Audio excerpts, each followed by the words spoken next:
સુરતના પૂણા ગામમાં વહેલી સવારે ગેસનો બાટલો ફાટતા 6 લોકો દાઝ્યા। તમામ ઇજાગ્રસ્તોને સારવાર માટે એમ્બ્યુલન્સ મારફતે સ્વીમેર હોસ્પિટલમાં એડમિટ કરવામાં આવ્યા। પૂણા ગામ વિસ્તારમાં આવેલા નાલંદા સ્કૂલની સામે રાધેકૃષ્ણ સોસાયટીના એક ઘરમાં ગેસનો બાટલો ફાટ્યો હતો। વિસ્ફોટના અવાજના કારણે આસપાસના રહેતા લોકો જાગી ગયા હતા।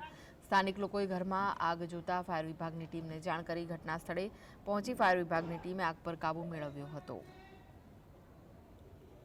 મકાનમાં સામેની સાઈડે 6:20 ની આજુબાજુમાં ધડાકો થયો એટલે બહાર નીકળીને જોયું ને 108 ને રિંગ કરીને બોલાવ્યા।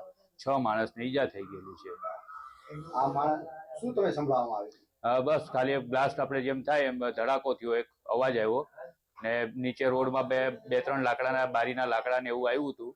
એ જોયું અમે, જોયું તો કે આજુબાજુમાં જોયું, પછી અહીંયાથી અવાજ આવ્યો, બૂમ કરતા હતા, ચીસું નાખતા હતા, એટલે પછી 108 ને ડાયરેક્ટ રિંગ કરી ને 6 માણસને એ લોકો સાથે જાતે જ નીચે ઉતરીને આવતા રહ્યા હતા।